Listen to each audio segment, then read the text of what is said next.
आदिल,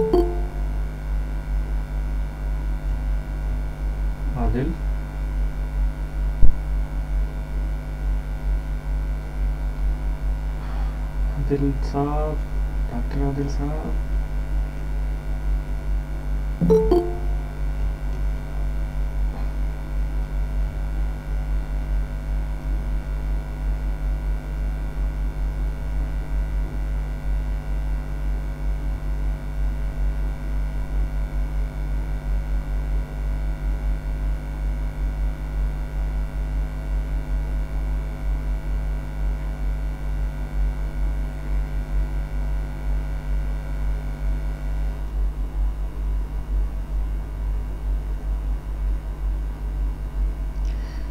अक्सर सबसे पहले वो आपका जो क्वेश्चन आपने कहा था, इक्वेशन जो लाइंस अगर पैरेलल हो, इंटरसेक्ट कर रही हो या परपेंडिकुलर हो, तो हम कैसे फाइंड करते हैं। सबसे पहले उस चीज़ की तरफ मैं आता हूँ।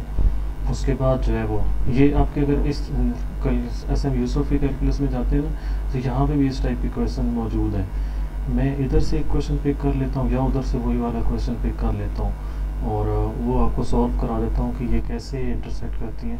अब इसकी देखें ना, आवाज़ आ रही मेरी? मुझे यस नो कर दें। जी सर। अक्सर जीनत किधर? अक्सर जीनत तो कभी से नहीं आई, उसने क्वेश्चन किया था मेरे से अंदर, वो आ गई है। एक मिनट, क्वेश्चन उसी ने किया था, एक मिनट उसी के सामने ही एक्सप्लेन करूँगा। असल में वो पूछ रही थी कि जो लाइंस इंटरसेक्ट कर रही हैं, और मैंने लास्ट टाइम जैसे क्वेश्चन आप लोगों को दिए थे 3 कि आप लोगों ने चेक करने हैं कि वो इंटरसेक्ट कर रही हैं, ये पैरेलल हैं या स्क्यू है। तो वो मैं बेसिकली आप लोगों को समझाना चाह रहा था। अक्सर किधर? अक्सर जीनत आ गई, ठीक है। अक्सर वो अभी इनसे क्वेश्चन डिस्कस कर रहा था। अब देखिए ज़रा, जो प्लेन में हम चीज़ें डिस्कस कर रहे होते हैं और जो स्पेस में होती हैं, इन दोनों में फ़र्क होता है।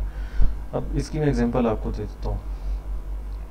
एक स्ट्रेट रोड के ऊपर अगर आप स्ट्रेट जैसे सरफेस है, अर्थ है, इसके ऊपर जब 2 रोड्स गुजर रहे होते हैं, तो आपको पता है कि वो किसी न किसी जगह पे ज़रूर कट करते हैं, या वो रोड्स पैरेलल होते हैं या कट करते हैं एक दूसरे को। अक्सर आप लोगों को आवाज़ आ रही है ना मेरी?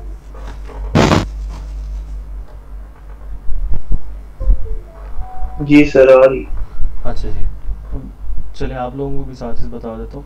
दो, आपको पता है ना, 2 गाड़ियाँ जब रोड्स के ऊपर, मतलब ये 2 रोड्स हैं, रोड के एक स्ट्रेट जब सरफेस है आपकी, तो वहाँ पे आपके पास जब 2 रोड्स हैं, तो वो आपस में या इंटरसेक्ट करते हैं या क्या होते हैं, पैरेलल होते हैं।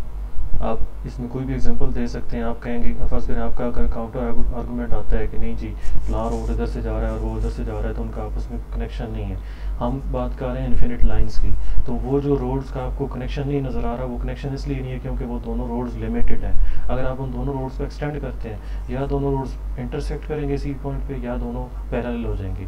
जैसे समटाइम ऐसे होता है कि एक रेलवे लाइन है और एक साथ सिंपल जनरल ट्रैफिक का रोड है, तो वो पैरेलल चल रहे होते हैं। या कई रोड ऐसे हैं जो एक सिटी से दूसरी सिटी तक जब वो चल रहे होते हैं, तो वो इंटरसेक्ट ज़रूर करते हैं। ये कब केस होता है लाइंस के इंटरसेक्शन पे? जब आप प्लेन के अंदर होते हैं, मतलब 2 डायमेंशन में होते हैं। जब आप 3 डायमेंशन में जाते हैं, 3 डायमेंशन में ऐसा हो सकता है, 3 डायमेंशन में ऐसा हो सकता है कि 2 लाइंस कभी भी इंटरसेक्ट नहीं करेंगी और ना पैरेलल होंगी।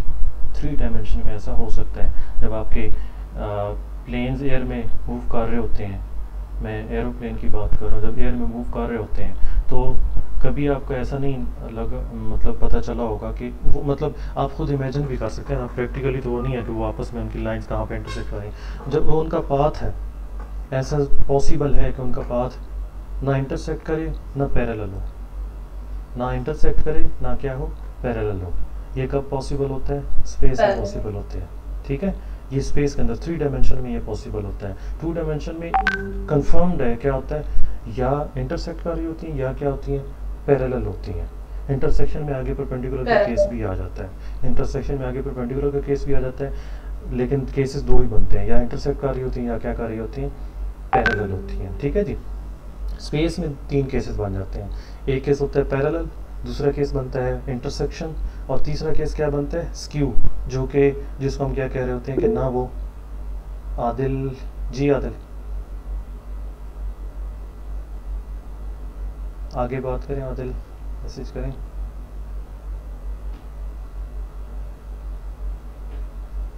तो आदिल आप लीव करके दोबारा ज्वाइन करें, शायद आपकी आवाज़ ठीक आए फिर। तो ये सर थोड़ी थोड़ी कट रही है आपकी आवाज़। बाकियों के साथ भी कट रही है। हफ्सा, मंसूर, हमारा, सुमेरा, ये आ ही नहीं रही। नहीं सर, ठीक है। अच्छा जरीश, फिर आप लीव करके दोबारा ज्वाइन करें। आ रही है। अच्छा जी, अब देखें, मुझे वो क्वेश्चन एक मिनट ओपन करने दें। अक्सा जो आपने मुझे सेंड किया है, मैं वही क्वेश्चन आपको सॉल्व करके दे देता हूँ, एक मिनट। उसी में ही 2-3 केसेस में, अब किसकी बात कर रहा हूँ, 3 डायमेंशन में बात कर रहा हूँ। एक मिनट, मैं वही क्वेश्चन अभी शेयर करता हूँ आप लोगों के साथ, जो अक्सा ने कल शेयर किया था कि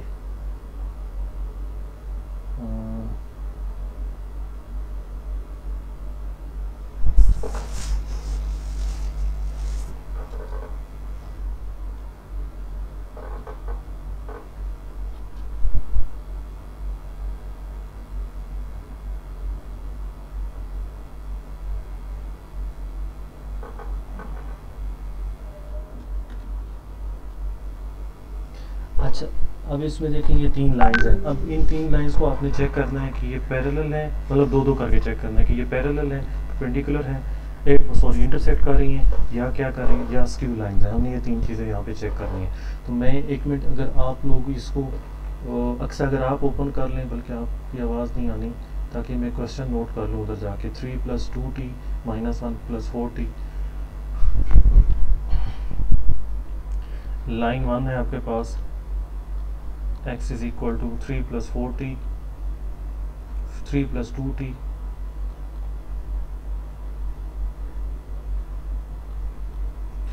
y आपको गिवन है 1 + 4 - 1 + 4t, और z गिवन है 2 - t। इसमें ये बहुत इंपॉर्टेंट एमसीक्यू है। मैंने 2 जगह इसके एमसीक्यूज देखे हैं कि वो पूछ रहा होता है कि ये लाइंस पैरेलल है, परपेंडिकुलर है, या सम टाइम वो पूछ रहा होता है कि ये स्क्यू है, क्या है। 1 + 4s, x = 1 + 4s, y = 1 + 2s,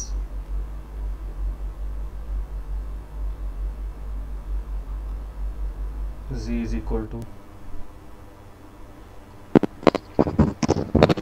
-3 + 4s। पहले मैं इन दोनों लाइंस को डिस्कस कर देता हूँ, थर्ड लाइन जो है अभी मैं लिख देता हूँ। अब सर आपकी आवाज़ नहीं आ रही। नहीं आ रही आप लोगों को आवाज़?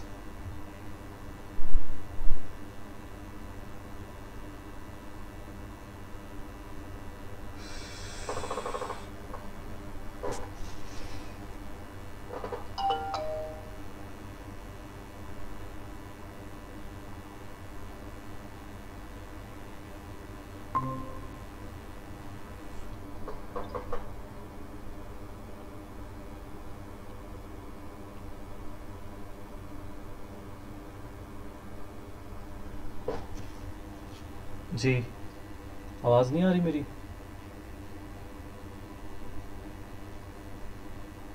अब आई है, अब आ रही है। पहले जब मैंने क्वेश्चन स्टार्ट किया नहीं आ रही थी। सर वो शो भी नहीं हो रहा आपने जो लिखा है। क्या मतलब? मैं लीव अब हो रहा है। अच्छा जी, ये मैंने 2 इक्वेशंस लिखी हैं, दो लाइंस मैंने लिखी हैं, 2 लाइंस की इक्वेशंस लिखी हैं। अब देखिए जनरल फॉर्म क्या होती है आपके पास, लास्ट टाइम मैंने आपको बताया था। जनरल फॉर्म ये होती है r = r0 + tv। t वो पैरामीटर होता है, और v जो होता है वो क्या होता है, पैरेलल वेक्टर होता है, जो उस लाइन की पैरेलल चल रहा होता है। r0 उस लाइन के ऊपर एक पॉइंट होता है।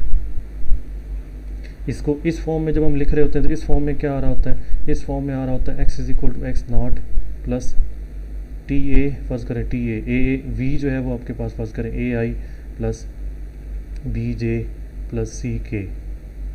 इसी तरह y जो है वो आपके पास फर्ज करें आ गया y naught plus t b, z जो है वो आपके पास आ जाता है z naught plus t B.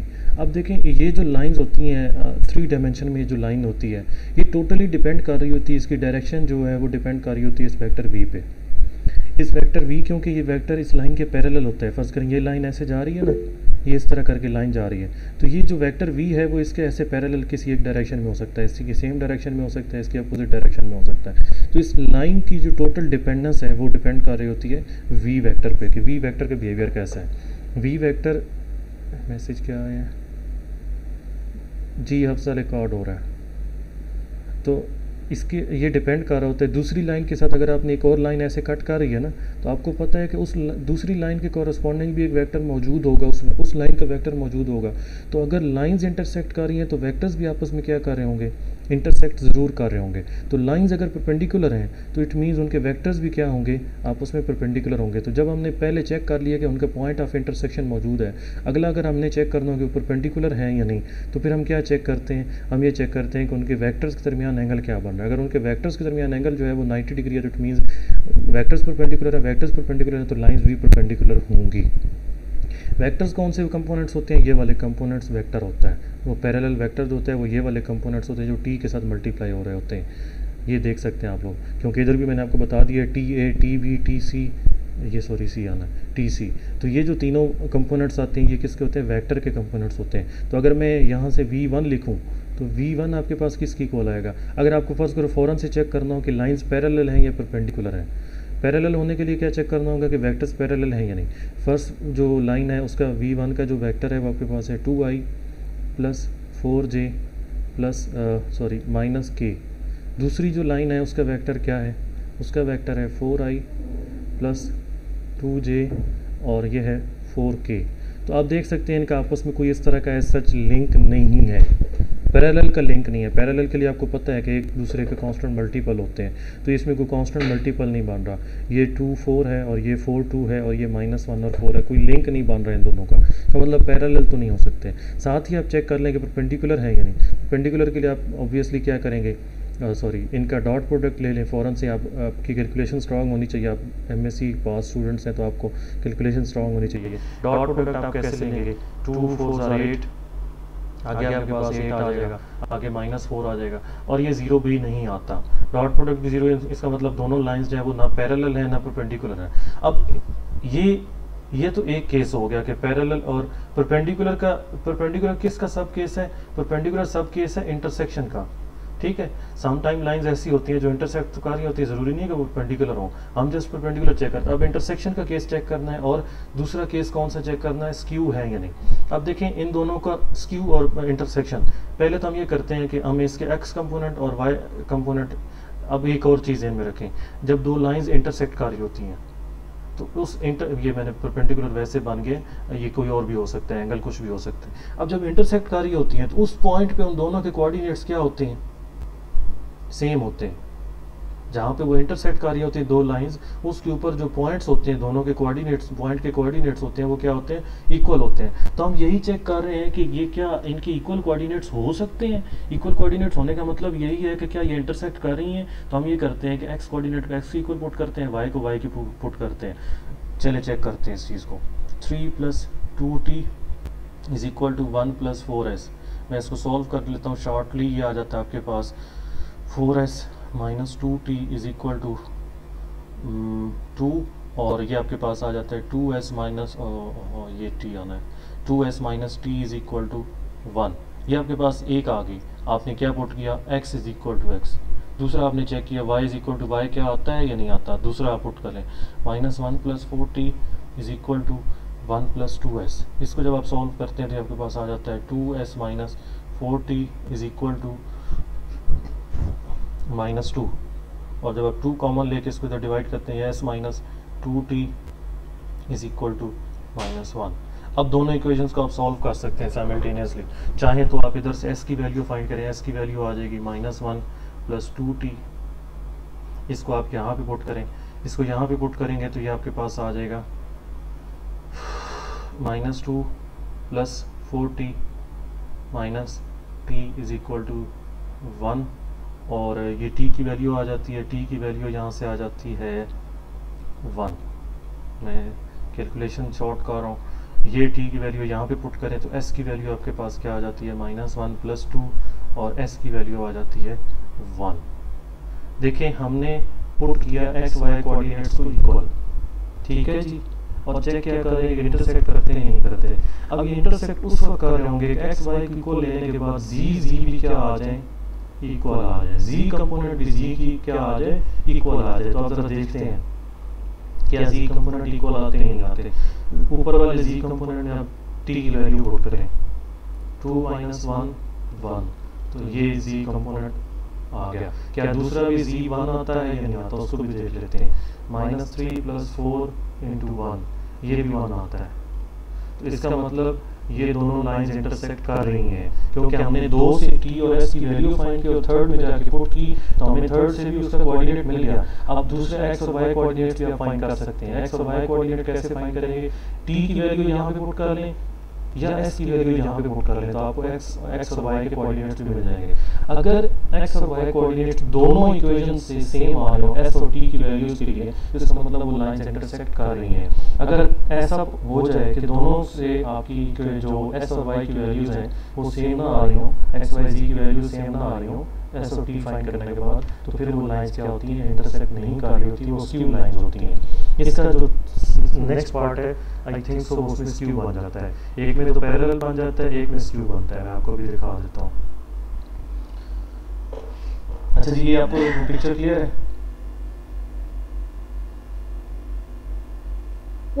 Yes sir. आपको L2 और L3 नजर आ रहे हैं, L2 और L3, लाइन 3 और लाइन 2 और लाइन 3 पेजेस सामने रख रहे हैं। अपने पेजेस सामने इन दोनों लाइंस को लिखें, लाइन 2 लिखें और लाइन 3 लिखें जल्दी से, शाबाश। मैंने अभी आप लोगों को यहाँ पे एक पॉइंट समझाना है। लाइन 2 लिखें और लाइन 3 लिखें। ऐसा आप ही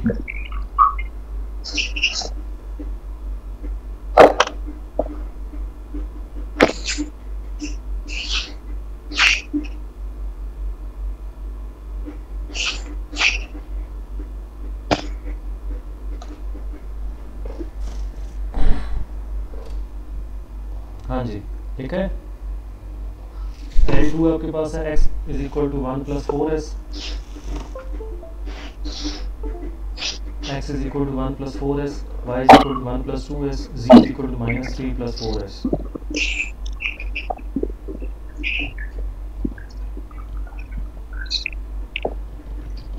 L3 जो आपके पास आया था 3 + 2r, y = 2 + r और z = -2 + 2r। अब L2 के अंदर जो पैरामीटर है वो s है, और L3 के अंदर जो पैरामीटर उसने यूज़ किया है वो r है। मैंने क्या कहा है कि सबसे पहले आप चेक करें कि क्या वो पैरेलल है या नहीं। तो अगर पैरेलल हो जाती तो आगे किसी चीज़ की तरफ जाने की ज़रूरत नहीं होती, इसलिए सबसे पहले पैरेलल का चेक करना होता है। अब आप लोगों ने लिख लिया है? जी सर। V2 बनाए, V2 वेक्टर क्या बनेगा, 4i + 2j + 4k, जी ऐसे बनता है।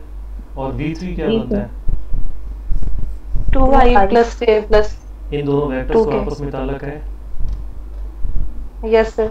ये स्केलर मल्टीपल्स है, मतलब दोनों वेक्टर्स आपस में क्या हैं, स्केलर मल्टीपल पैरेलल है। ठीक है, वेक्टर की लैंग्वेज में हम इसको क्या कहते हैं, दोनों वेक्टर्स आपस में क्या है, पैरेलल है।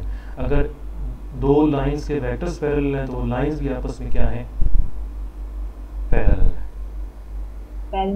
ठीक है जी, दो लाइंस के वेक्टर्स जो हैं वो अगर पैरेलल हैं तो वो लाइंस भी आपस में क्या है, पैरेलल है। तो पॉइंट ऑफ इंटरसेक्शन तो कोई नहीं होगा, ठीक है। तो इससे आगे जाने की ज़रूरत नहीं होगी। तो ये MCQ बन सकता है, अब आप खुद देख सकते हैं। आपको हो सकता है पिछले पार्ट में नज़र आया होगा कि जी सॉल्व करना पड़े, बट ये तो सॉल्व करने वाली चीज़ नहीं। आपने वेक्टर्स देखे, वेक्टर से आपने फौरन से बता दिया कि ये पैरेलल है, ये परपेंडिकुलर। अब कौन कौन से रह गए, L1 और L3 रह गए। अब उनके बारे में आप लोग देख के बताएं फौरन से, शाबाश।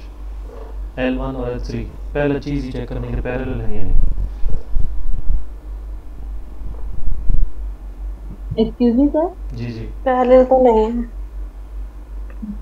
सर मैंने 8 चैप्टर पढ़े थे, तो उसमें मैंने एक ये मेथड भी देखा था पैरेलल का, कि ये जो हमारे टी और एफ के साथ कोफिशिएंट है, यानी कि जो वेक्टर हैं, इनकी रेशियोज अगर इक्वल आ जाए। वही चीज़ है, वही अक्सर वही चीज़ है।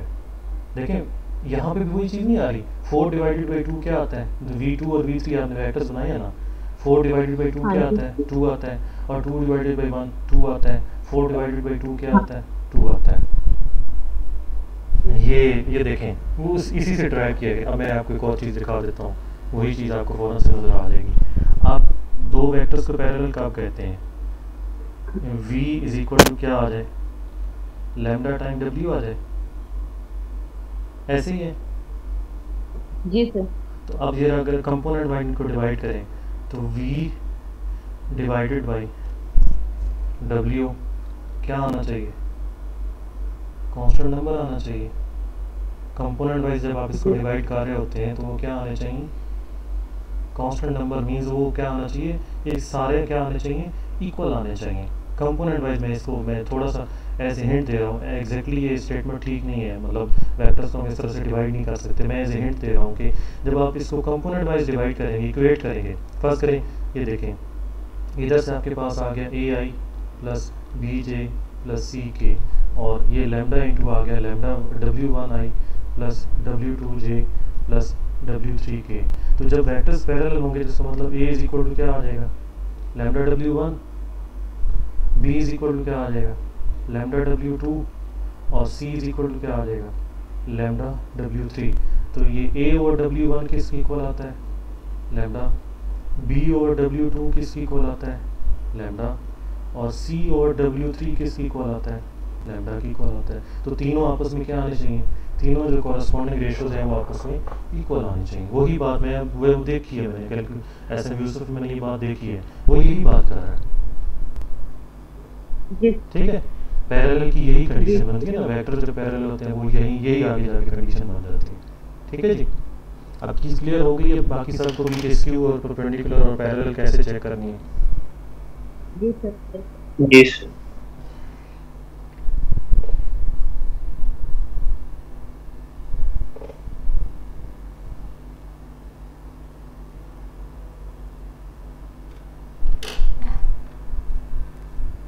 सर यही 3 क्वेश्चन थे या कोई और भी था इसमें, मैं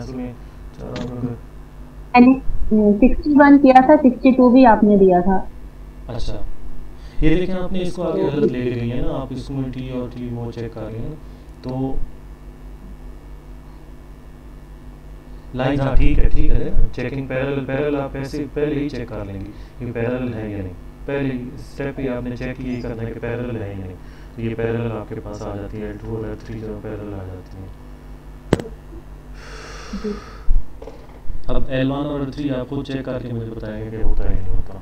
ठीक है जी, अब एस एम यूसुफ में वापस आ जाते हैं। इसमें मैं चीज़ें कोई देख रहा था, अगर कोई इसमें देखने वाली हो तो मैं आपको बता देता हूँ। अब प्लेन्स पैरेलल कब होंगे, ये क्वेश्चन ही मैं आपको दिखा देता हूँ, बजाय इसके मैं उसको दोबारा से डिस्कस करूँ। आपको मैंने प्लेन की इक्वेशन लास्ट में बता दी थी। प्लेन की इक्वेशन क्या होती है, मैंने आपको कैपिटल ABC यूज़ किया था, ये याद होगा आप लोगों को।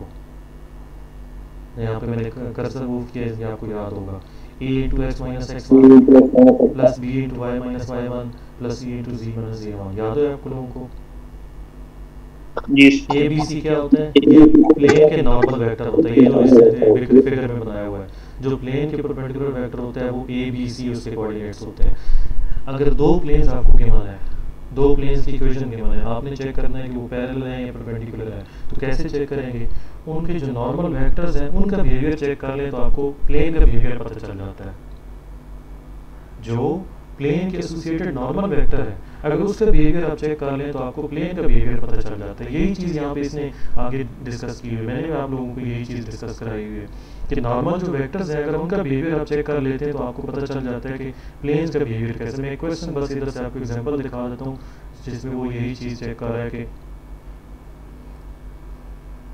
अच्छा जी, प्लेन से एक तो मैंने वेक्टर फॉर्म में बताया था, अभी वो क्वेश्चन भी आपको बता देता हूँ। वेक्टर फॉर्म में मैंने आपको बताया था कि अगर पॉइंट का प्लेन से आपने डिस्टेंस चेक करना तो वो कैसे चेक करना है। ये एक और बहुत अच्छा फार्मूला लिखा हुआ है, प्लेन से पॉइंट का डिस्टेंस कैसे फाइंड करना है। पॉइंट आपको क्या मिलेगा, x1 y1 z1, आपने कैसे चेक करना है, ax1 plus by1 plus z1 plus d divided by a square plus b square plus c square. Just उस प्लेन के अंदर आपने वैल्यू पुट कर देना है उस पॉइंट की। वही जो आप लाइन के लिए फाइंड करते हैं यूज़ करते हैं, वही आप यहाँ पे यूज़ कर सकते हैं। इसमें बहुत अच्छा फार्मूला दे दिए।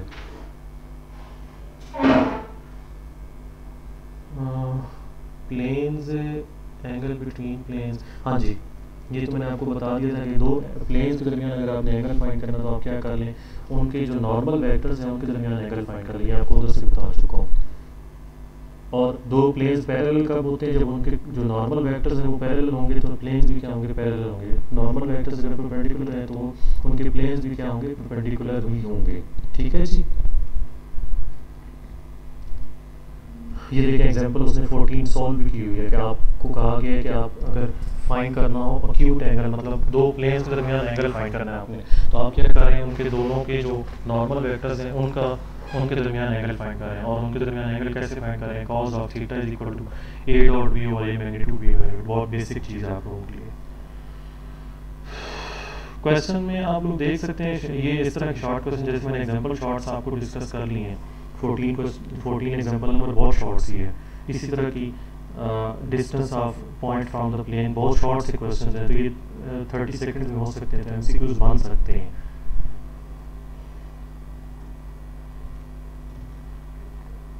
ये आगे उसने स्ट्रेट लाइन, आपको पता है कि जब दो प्लेन्स को हम इंटरसेक्ट, दो लाइंस को इंटरसेक्ट करते हैं तो पॉइंट मिलता है, दो प्लेन्स को इंटरसेक्ट करते हैं तो क्या मिलता है, एक स्ट्रेट लाइन मिलती है। कौन सा भाई है, अच्छा भी दो लाइंस को इंटरसेक्ट करते हैं तो एक पॉइंट मिलता है, दो प्लेन्स को इंटरसेक्ट करते हैं तो एक लाइन मिलती है। आप लोगों को पता है कि जब एक छुरी जब किसी चीज़ को काटती है तो आपको प्लेन स्ट्रेट चीज़ दे देती है। जो दो थ्रेड जब एक दूसरे को काट करते हैं तो वो क्या एक छोटी सी नॉट बनाते हैं।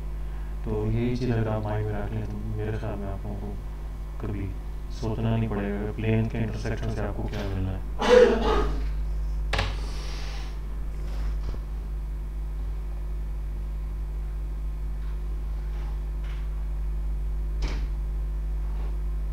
दो प्लेन्स को इंटरसेक्ट कैसे करना है आप लोगों को पता है। थ्री वेरिएबल्स में अगर इक्वेशन गिवन हो कैसे इंटरसेक्ट करते हैं,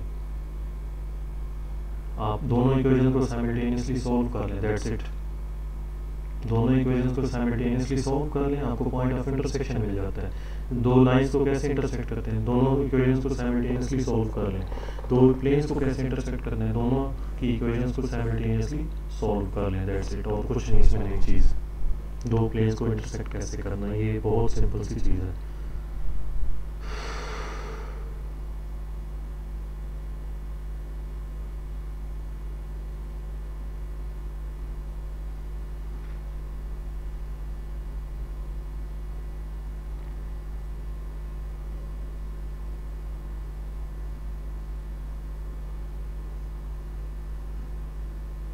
ये एग्जांपल नंबर 22 देख लें। Example number 22 show that these lines are, अब मैं क्योंकि वो चीज़ डिस्कस कर चुका हूँ अभी आपको यहीं से पढ़ा देता हूँ। आप लोग ये 22 नंबर एग्जांपल नजर आ रही है सबको?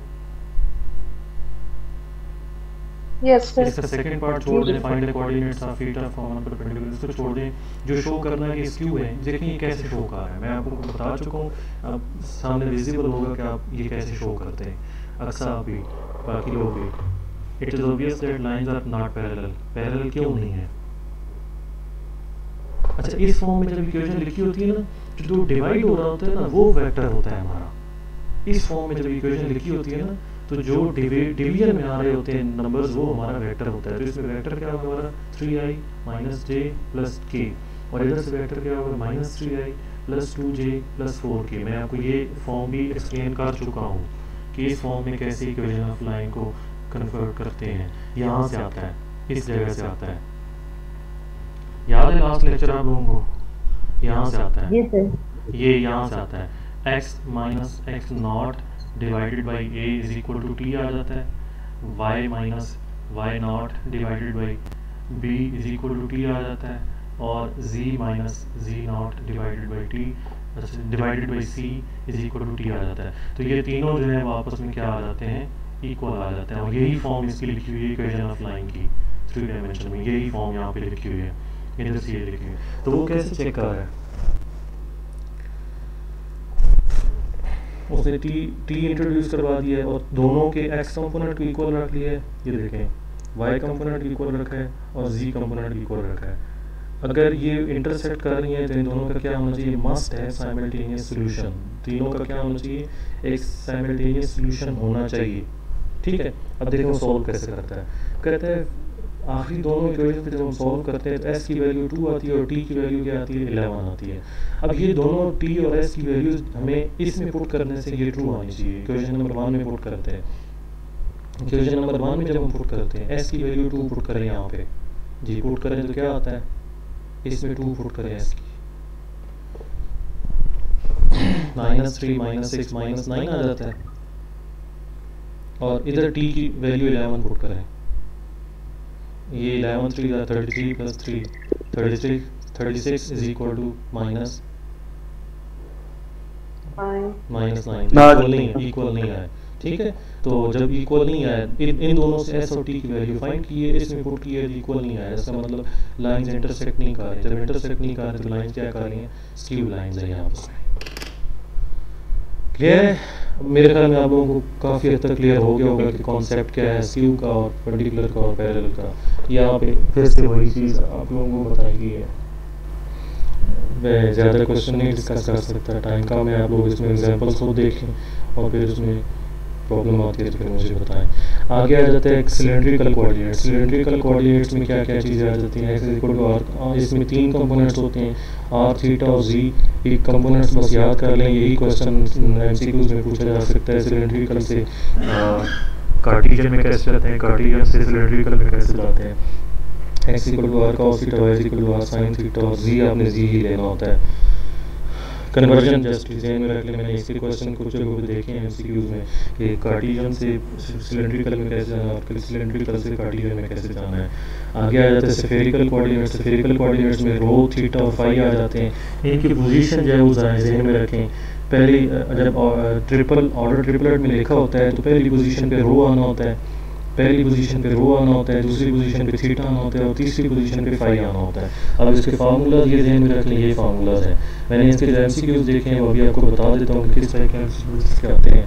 ये देखें, ये फार्मूलाज पहले ध्यान में रख लें, एक्स जो है उसके अंदर साइन फाई और कॉस थीटा होता है, वाई के अंदर साइन फाई और साइन थीटा आता है, जी के अंदर जो है वो रो कॉस फाई आता है, और ये कन्वर्जन आप आगे कर सकते हैं, x² + y² + z² उसके रूट, बहुत बेसिक कैलकुलेशन है। अब इसकी एमसीक्यूज है, ये क्वेश्चन नंबर 1 2 3 4 है, एक्सरसाइज 8.7 की क्वेश्चन 4 तक जो है यही इसके एमसीक्यूज हैं, बहुत से देख लें। एक में सिलेंड्रिकल से रेक्टेंगुलर में जाना है, दूसरे में सिलेंड्रिकल से रेक्टेंगुलर में जाना है, सॉरी रेक्टेंगुलर से सिलेंड्रिकल में जाना है, और उसके बाद क्वेश्चन नंबर 3 में स्फेरिकल कोऑर्डिनेट्स फाइंड करने हैं, रेक्टेंगुलर के मान है। क्वेश्चन नंबर 4 में स्फेरिकल के मान है, आपने रेक्टेंगुलर फाइंड करना है। ये चारों के चारों क्वेश्चन आपके एमसीक्यूज हैं, अगर कोई सवाल है तो पूछें, फार्मूला सामने लिखे हुए हैं, बहुत बच्चों वाली कैलकुलेशन है, आप लोगों को ज़रूर करने चाहिए ये क्वेश्चन। इसमें मुझे अगर मैं अपना बताऊं तो मुझे अक्सर स्फेरिकल में भूल जाता है कि रो थीटा और फाई की पोजीशन कैसे है। बस करिए देखें ना, अब ये दोनों ही एंगल्स हैं, ए में अगर आप देखें ये दोनों ही एंगल्स के मान हैं, π/2 और π/2। अब थीटा कौन सा है, फाई कौन सा है, इसी में कन्फ्यूजन आ जाती है। और अगर थीटा और फाई अगर आपने गलत ले लिया तो एक्स वाई जी गलत आ जाते हैं, एक्स वाई जी गलत आ जाते हैं। अगर थीटा फाई गलत लेते हैं, पोजीशन गलत ले लेते हैं तो थीटा और फाई गलत आ जाते हैं। तो रो थीटा और फाई की पोजीशन ध्यान में रखें, आपकी रो थीटा और फाई की पोजीशन ये वाली होगी, रो फाई थीटा, रो फाई थीटा, रो फाई थीटा।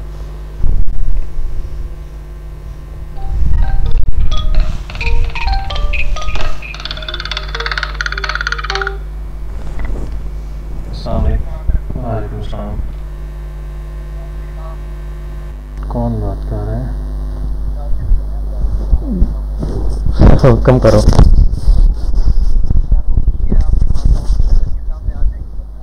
किस चीज़ की है?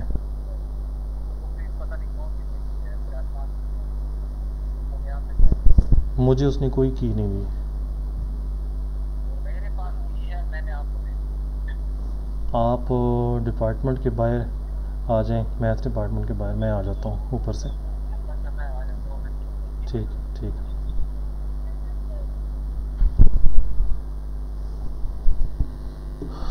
अच्छा जी, मैं तो कहता हूँ आप लोग जो है ना इसके ये चारों में से एक पार्ट अभी करें, शाबाश। तो मुझे पता है आप लोगों ने बाद में इससे नहीं करना और इससे MCQ आया पड़ा होना है, शाबाश करें। चारों में से एक एक पार्ट करें अभी इसका। बहुत बहुत शॉर्ट कैलकुलेशंस आनी है अभी, 30 सेकंड्स 1 मिनट में आप इसको ट्राई करें, शाबाश।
हाँ जी, किए हैं?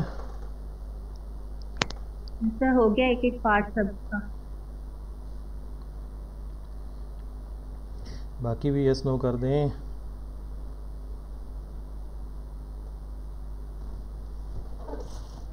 हो गए। किसका हो गया और किसका नहीं हुआ? अमारा, अक्सा, हबीब, सुमेरा, मंसूर, हफ्सा। जी किए। अक्सा हबीब ट्राई किया? ट्राई किए। ओके जी, आगे चलते हैं। दूसरा और तीसरा समझा दें, पहला और चौथा तो कौन सा? दूसरा और तीसरा। इसमें आपने क्या करना है, दूसरे में सिलेंड्रिकल से रेक्टेंगुलर में जाना है। सिलेंड्रिकल गिवन है, आपने रेक्टेंगुलर में जाना है। बहुत सिंपल है।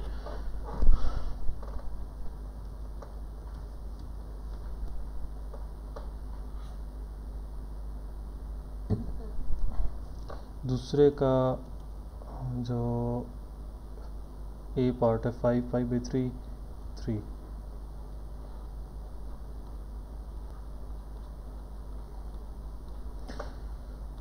एक्स इज इक्वल टू है आर कॉस थीटा, वाई है आर साइन थीटा, और जी आपने जी ही कंसिडर करना है।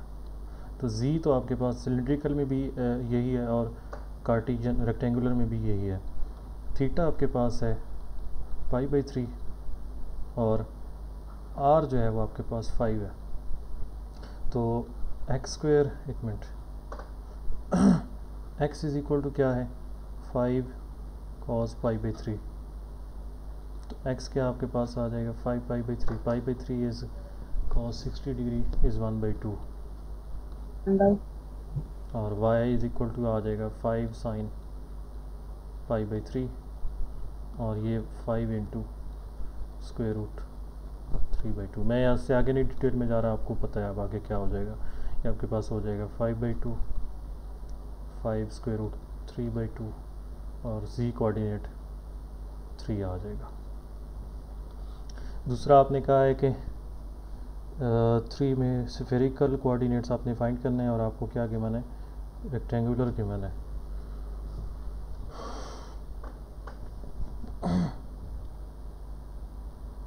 इसके पास है 1 स्क्वेयर रूट 6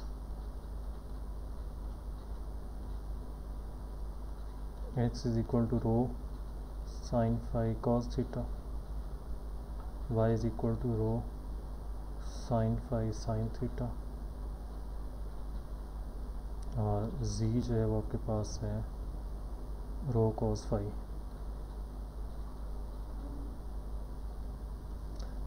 तो x y z पुट कर लें। एक तो आपको ये पता है कि रो आपके पास इस मेथड से आ जानी है, x square plus y square plus z square और स्क्वेयर रूट। तो ये देखें 1 + 1 + 6, तो ये आ जाएगा 2 स्क्वेयर रूट 2। तो ये आप वैल्यूज़ यहाँ पे पुट कर लें। जी आपके पास है स्क्वेयर रूट 6, रो आपके पास है 2 स्क्वेयर रूट 2। मैं थोड़ी सी शॉर्ट कैलकुलेशन करता होता हूँ।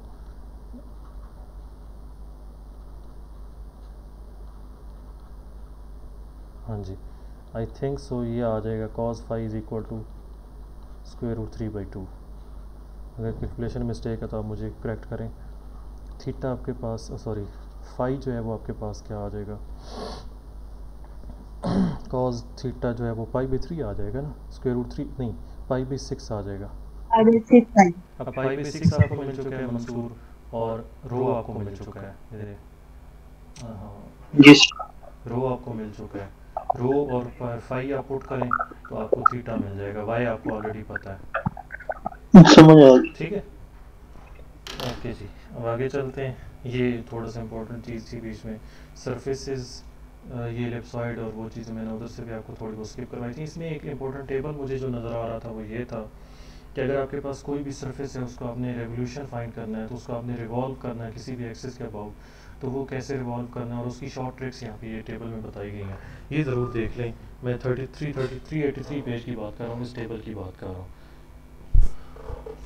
इसको ज़रा देखें, मैं आपको समझा देता हूँ।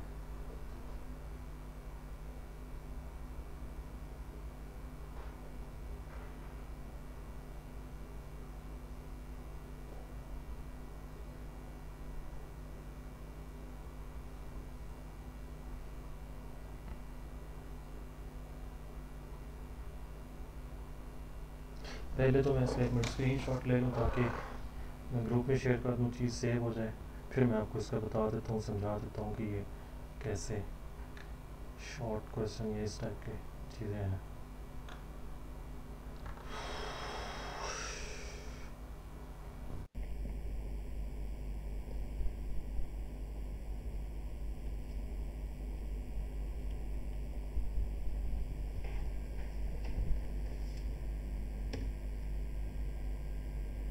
अच्छा जी, देखिए ना, पहले उसने कहा है कर्व अगर आपने एक्स वाई प्लेन में मौजूद है और आपने अबाउट एक्स एक्सिस रिवॉल्व करना है ना उसको, तो आपने वाई स्क्वायर को किससे रिप्लेस कर देना है, वाई स्क्वायर प्लस जी स्क्वायर से रिप्लेस कर देना है। याद रखने के लिए मैंने जो ट्रिक देखी है ना वो ये है कि आपका है एक्स वाई प्लेन, आपने अगर अबाउट एक्स एक्सिस रिवॉल्व करना है तो वाई स्क्वायर को आपने रिप्लेस करना है वाई स्क्वायर प्लस जी स्क्वायर से। अगर आपने अबाउट वाई एक्सिस रिवॉल्व करना है तो आपने एक्स स्क्वायर को रिप्लेस करना है एक्स स्क्वायर प्लस जी स्क्वायर से। उलट काम करना है थोड़ा सा, याद रखने के लिए यही चीज़ है आप लोगों की। ग्राफिकली कैसे आता है, बहुत थोड़ा सा लेंथी काम हो जाता है, 3 डायमेंशन में समझाना मुश्किल होता है। याद रखने के लिए यही है, आपके एमसीक्यूज इसी टाइप के बन सकते हैं। एग्जांपल नंबर 28 आप देख सकते हैं, write an equation for of the surface of revolution obtained by curve x is equal to z square y is equal to 0। अब इसने प्लेन नहीं बताया कि किस प्लेन में आपका आ रहा है, तो आपको प्लेन का कैसे पता चलेगा यहाँ से कि कौन से प्लेन में आपने, ठीक है ना, टेबल में पहला कॉलम ही प्लेन का है कि प्लेन पहले चेक करेंगे किस प्लेन में कर्व मौजूद है, तो आपको यहाँ से कैसे पता चलेगा कि किस प्लेन में मौजूद है कर्व। एनीवन? तब ये एक्स जी में होगा, वाई 0 है। हाँ जी, शाबाश। देखें आपको गिवन है y इज इक्वल टू 0, साथ ये गिवन है, तो y 0 कहाँ कौन से प्लेन में होता है, y इज इक्वल टू 0 कौन से प्लेन में होता है, एक्स जेड प्लेन के अंदर y 0 होता है। तो आपका रो ये वाली बनती है, इस रो में आपने इसकी वैल्यूज़ इसको रिवॉल्व करना है इसकी कंडीशंस के मुताबिक।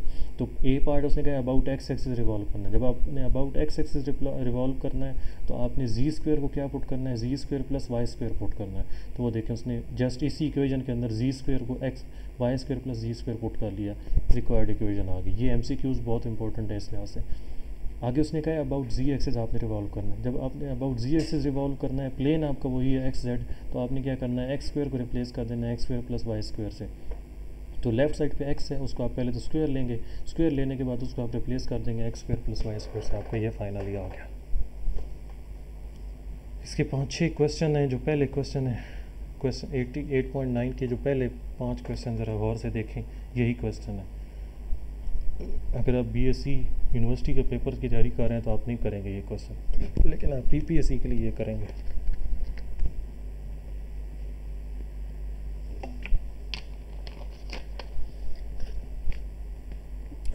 हाँ जी, मैं आप लोगों से एक क्वेश्चन पूछता हूँ, आप लोगों ने मुझे बता दें कि इसमें क्या होगा, जिससे पूछूंगा वही बताएगा।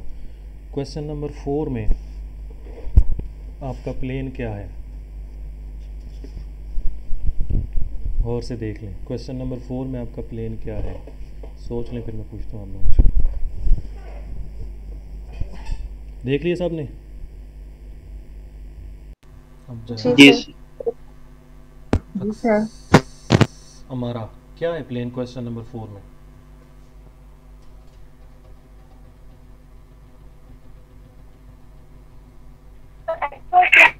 एक्स वाई प्लेन है, एक्स वाई प्लेन है, आपकी आवाज़ कट रही है, ठीक है, एक्स वाई प्लेन होगा आप लोगों का।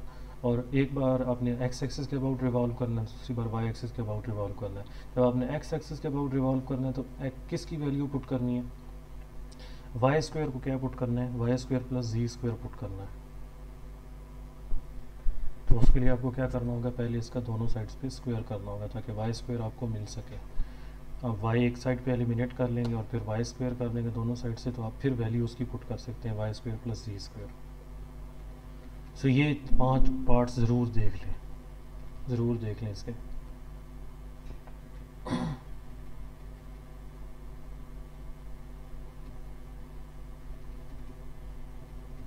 सिलेंडर की इक्वेशन जो है वो उसको मैं उधर जाता हूँ अभी, जब हमने डीजी का पार्ट वहाँ से सॉल्व करना है तो उसमें जाके मैं आपको इसका आइडिया दे दूँगा। सफ़ेयर आपको पता है, सफ़ेयर का चीज़ अगर किसी को ना क्लियर हो, सफ़ेयर की इक्वेशन जनरल क्या होती है? जी जी, क्या कह रही हैं?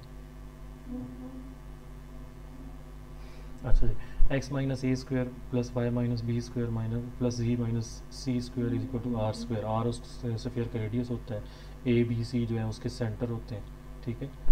ये सिंपल सी इक्वेशन है इसकी।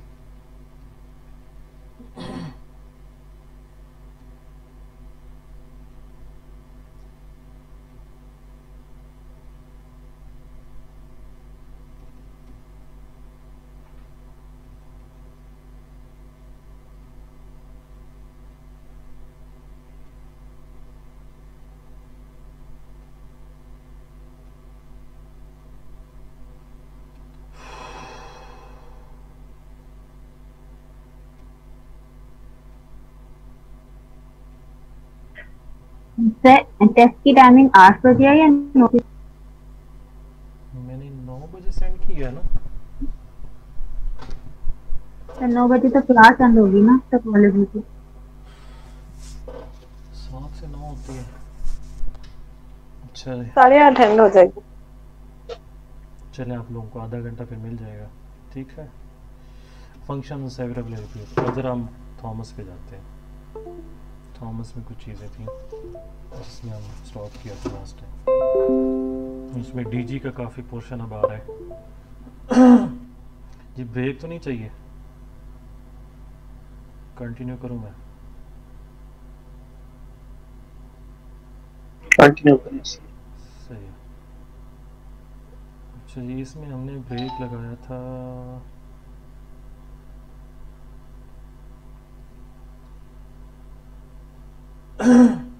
हमने वेक्टर वैल्यूड फंक्शन पे ब्रेक लगाई थी। डेरिवेटिव कैसे फाइंड करते हैं, इंटीग्रल कैसे फाइंड करते हैं, ये चीज़ यहाँ से मैंने ब्रेक लगाई थी। और मैंने आपसे कहा था कि इससे आगे चीज़ें देखेंगे। लेंथ कैसे फाइंड करते हैं, इंटीग्रल ले लेते हैं, आर्क लेंथ किसी भी कर्व की। यूनिट टेंजेंट, इसका जो ये वाला फार्मूला है ये इसमें बेस्ट होता है। आगे इसका एक और थोड़ा सा बेहतर फार्मूला भी आ जाता है। देखिए v आप कैसे फाइंड करते हैं, v वेक्टर कैसे फाइंड करते हैं आप। जो r आपके पास वेक्टर गिवन है, ये जो वेक्टर गिवन है इसका आपने डेरिवेटिव फाइंड कर लेना है। v वेक्टर को v वेक्टर मैग्नीट्यूड से डिवाइड करते हैं तो यूनिट टेंजेंट वेक्टर आ जाता है। यही फार्मूला यहाँ पे लिखा हुआ है। आगे इसका रोल काफ़ी आ जाता है, इसलिए यहाँ से चीज़ें क्लियर करके चले आगे। अगर किसी जगह पे क्वेश्चन सॉल्व करना तो आप मुझे ज़रूर बताएं। मैं जब भी इस सब्जेक्ट को करता हूँ, मतलब ये जो स्पेसिफिक पोर्शन है, तो मैं फार्मूलाज पे ज़्यादा कंसंट्रेट करता हूँ। फार्मूला आता हो तो क्वेश्चन हो जाता होता है।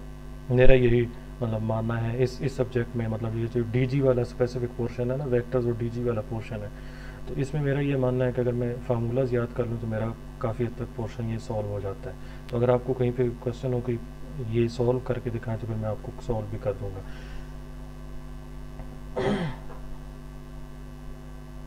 यूनिट टेंजेंट वेक्टर आपने फाइंड करना है, सॉल्व कीजिए। मैं अब इसमें डिटेल में नहीं जानना चाहता। अगर आपको प्रॉब्लम आती है पूछ सकते हैं आप मुझसे। वी वेक्टर कैसे फाइंड किया गया, उस आर जो पोजीशन वेक्टर है उसका आपने डेरिवेटिव ले लिया, उसका फिर मैग्नीट्यूड से डिवाइड किया तो आपका यूनिट टेंजेंट वेक्टर आ गया।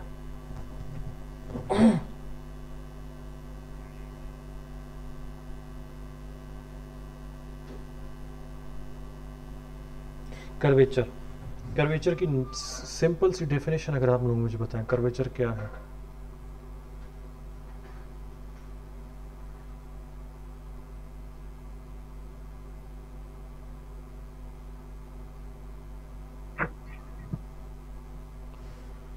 जी एनीवन, कर्वेचर की सिंपल सी डेफिनेशन किया, सादा अल्फाज में कोई बता दें। D t by D T over D t by D T तो मैग्नीट्यूड वो तो आता है, बट सादा अल्फाज में अगर आप मुझे एक बताएं कर्व का वो क्या चीज़ होती है कर्वेचर?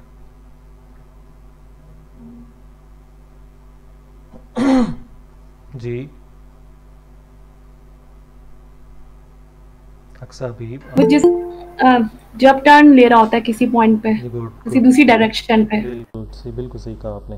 एक कर्व के अंदर कितना मोड़ आ रहा है, उसके अंदर कितना वो टर्न आ रहा है, कितना बेंड आ रहा है। देखें ना पहली लाइन इसकी क्या है, we study how curve turns or bends, कि कर्व कितने बेंड करती है, कितना टर्न करती है, ये हमने इसमें स्टडी करना है। तो उसी को कर्वेचर ही कहते हैं कि एक कर्व के अंदर कितना बेंड आ रहा है, कितना टर्न आ रहा है। इसको कैपा से डिनोट किया जाता है।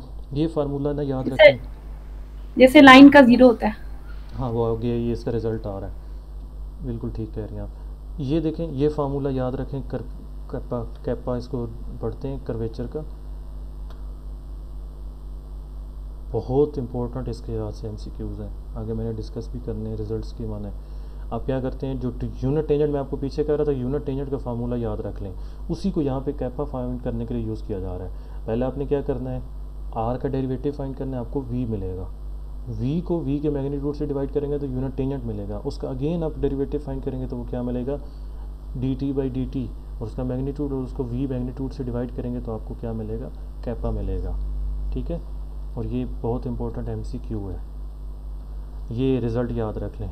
स्ट्रेट लाइन के अंदर कोई बेंड नहीं होता, मैं यही बता रहा हूँ आपको, स्ट्रेट लाइन के अंदर कोई बेंड नहीं होता, उसका कर्वेचर भी ज़ीरो होता है। स्ट्रेट लाइन का बेंड नहीं होता है, इसलिए उसका कर्वेचर भी ज़ीरो होता है। साजिद भाई का जो है ना बड़ा क्लोज सब्जेक्ट है जिसको मैं डिस्कस कर रहा हूँ, कर्वेचर ऑफ अ सर्कल। इस बार ये क्वेश्चन आया हुआ था, अभी जो एमफिल टेस्ट हुआ है, मैंने आपको उसका पिक्चर भी शेयर की है, अभी रिजल्ट उसमें एमसीक्यू बना हुआ था।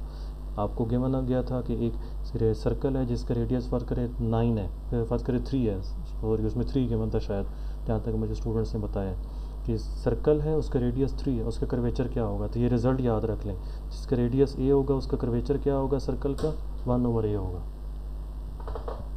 जिसका रेडियस ए होगा उसका कर्वेचर क्या होगा, 1/a। रिज़ल्ट याद रख लें, नहीं बल्कि इसका दोनों का स्क्रीनशॉट उधर शेयर कर देता हूँ, मुझे नहीं लगता आप लोग याद रखेंगे इसको, बहुत इम्पोर्टेंट ये रिजल्ट्स हैं दोनों।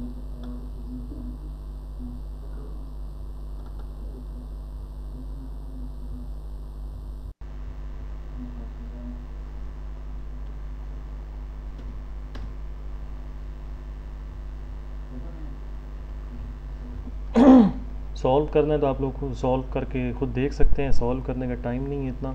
रिज़ल्ट ज़रूर याद रखें, circle of radius A have curvature 1/a।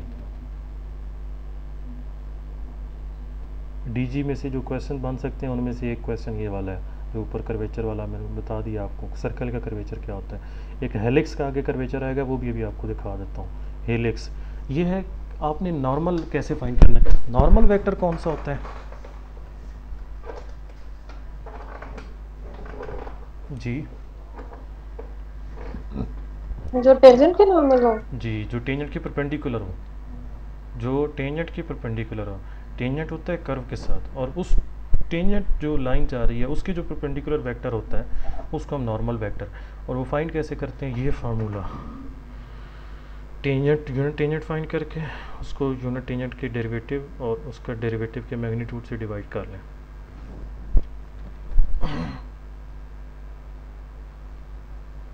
ये क्वेश्चन में यही पूछा गया कि टी फाइंड करें और एन फाइंड करें, t for tangent unit tangent vector, n for unit normal vector. Circle of curvature, अगर फिगर आपको समझ नहीं आती तो मैं आपको समझा देता हूँ। सर्कल ऑफ कर्वेचर क्या है, इसका रेडियस ऑफ कर्वेचर आगे हमने डिस्कस करना है। सर्कल ऑफ कर्वेचर अगर आपको समझ नहीं आती तो मुझे बताएं। कर्व आपके पास है, उसके किसी पॉइंट के ऊपर आप टेंजेंट ड्रा करें, और वो टेंजेंट उस सर्कल का भी टेंजेंट उस पॉइंट पे होना चाहिए। ऐसा सर्कल जिसका टेंजेंट वही हो पैराबोला का, मतलब उस कर्व का, पैराबोला तो स्पेसिफिक मैं बोल गया हूँ। कोई कर्व आपके पास है, उसके किसी पॉइंट पे आपने, एक मिनट ये देखें, आपके पास कोई एक आर्बिट्रेरी सी कर्व है, ठीक है, आर्बिट्रेरी आपके पास कोई कर्व है, उसके किसी स्पेसिफिक पॉइंट पे आपने टेंजेंट ड्रा किया है। फर्ज करें यहाँ पे टेंजेंट ड्रा किया है, ये आपका टेंजेंट जा रहा है। एक ऐसा सर्कल जिसका यही टेंजेंट हो, सही सर्कल तो नहीं बना, जिसका यही टेंजेंट हो। फर्ज करें आप सर्कल पहले ड्रा कर लेते हैं, और ये टेंजेंट आपने, इसका टेंजेंट हो गया। कर्व जो यहाँ से ऐसे गुजर रही हो कि उसका टेंजेंट भी यही हो, तो हम ये कहते हैं कि ये जो सर्कल बना है, ये क्या बना है, इसको कौन सा सर्कल कहेंगे, osculating circle, circle of curvature या ऑस्कुलेटिंग सर्कल। कर्वेचर आपको बताया ना, बेंड, जिस जगह पे बेंड हो रहा हो, जिस जगह पे कर्व के अंदर बेंडिंग आ रही हो, उस जगह पे जो सर्कल बनेगा उसको सर्कल ऑफ कर्वेचर, और उसका जो रेडियस होता है वो किसके इक्वल होता है, 1/कैपा की इक्वल होता है, 1/कैपा की इक्वल होता है, कर्वेचर का रेसिप्रोकल होता है इसका रेडियस।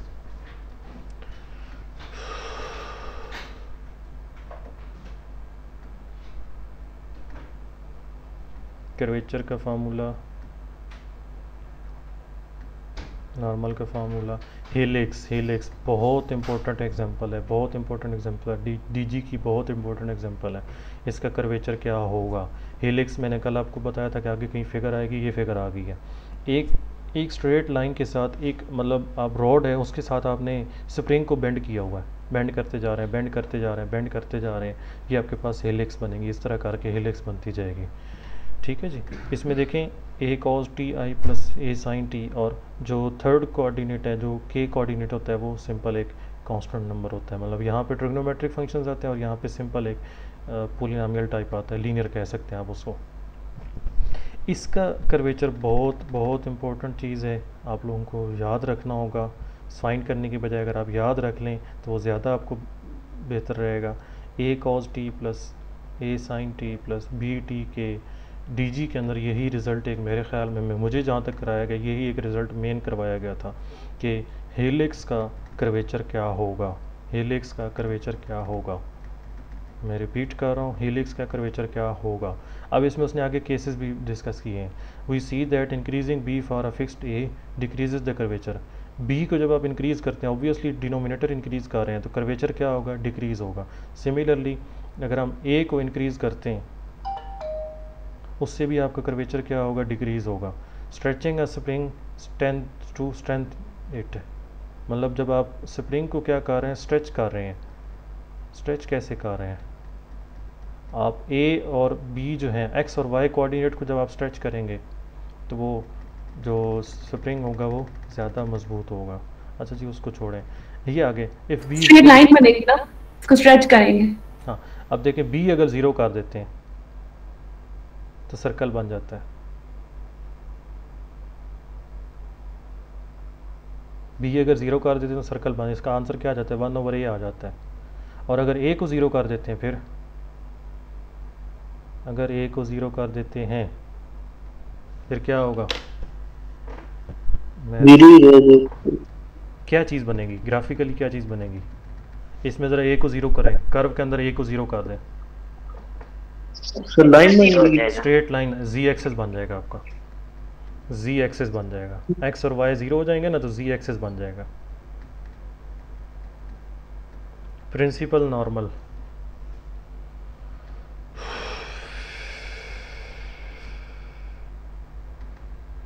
फार्मूलाज मैंने आप लोगों को याद किसी हद तक कोशिश की है कि याद करवा दूँ। ये फार्मूला, ये एफ़ की फॉर्म में अगर आपका फार्मूला आ जाए, फंक्शन की फॉर्म में कर्वेचर अगर आपने फाइंड करना हो।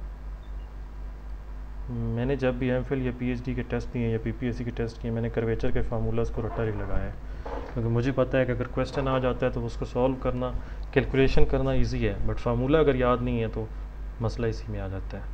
फार्मूला आप लोगों को याद करना चाहिए, करना होगा। F double dash magnitude divided by 1 plus f dash का स्क्वायर होल पावर 3/2।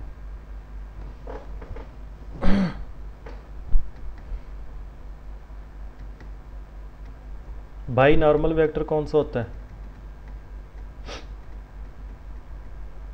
जो कि यूनिट टेंजेंट और यूनिट नॉर्मल के परपेंडिकुलर होता है, जो इन दोनों के परपेंडिकुलर होता है उसको हम बाई नॉर्मल वेक्टर कहते हैं। इन दोनों का जो परपेंडिकुलर टी और एन का जो परपेंडिकुलर वेक्टर होता है, टी वैसे तो ये एक्सप्रेशन आपका क्या बनता है, टी एन बी बनता है ना, टी एन बी, इनका जो सीक्वेंस होता है वो ये वाला होता है टी एन बी।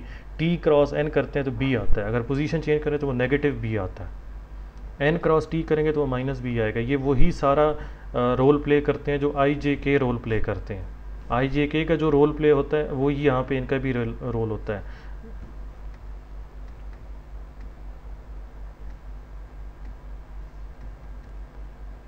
सेरेफ एन ए फार्मूला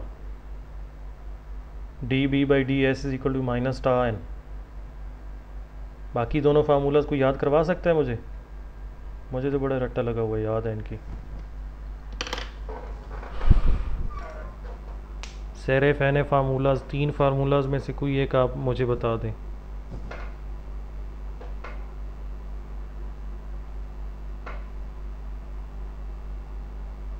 किसी को नहीं याद?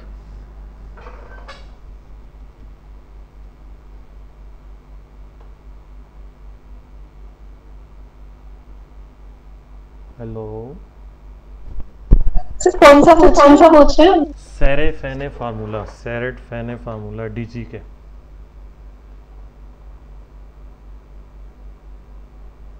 नहीं याद। एक तो सामने लिखा हुआ, मैंने हाईलाइट किया हुआ है।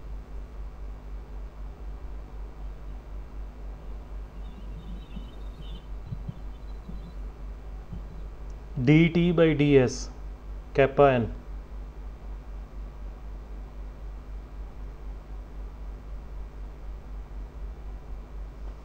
चलें जी, फिर आप इसको जब डीजी में देखेंगे तो वहाँ पे आप इसको रिवाइज कर लेना।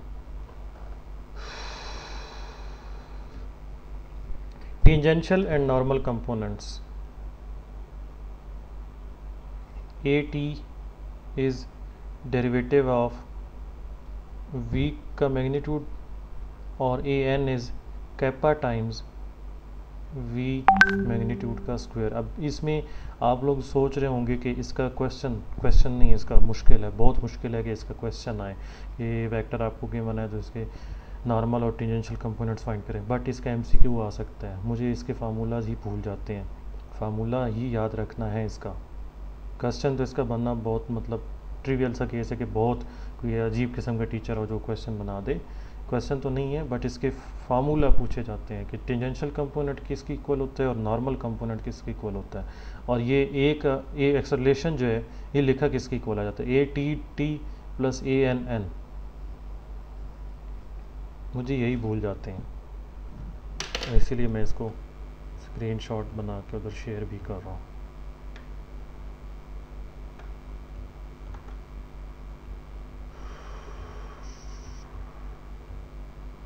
टा बी माइनस कैपा टी, मुझे तो बड़ी अच्छी तरह से याद है। Tau b minus kappa t, third formula ये होता है d b by d s is equal to minus tau n, d t by d s is kappa n, और थर्ड होता है d n by d s is tau b minus kappa t. लेकिन फिर भी आप लोग इसको verify कर लेना।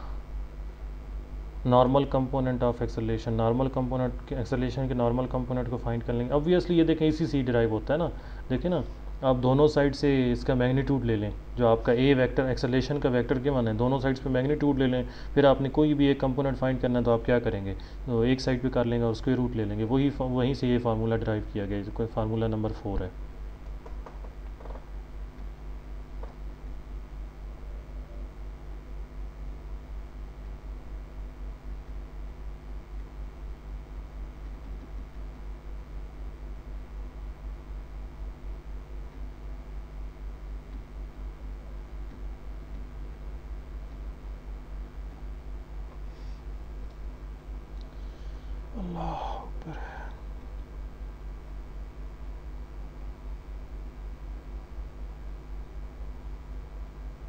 ये जस्ट वेरिफिकेशन कर रहा है डिफरेंट वे में जाके, तमाम फार्मूलाज को यहाँ पे सम किया गया। मैं इसका भी screenshot I think so share करना चाहिए। तमाम फार्मूलाज को उसने इकट्ठा लिख दिया है, इसका स्क्रीनशॉट ज़्यादा ज़रूरी है।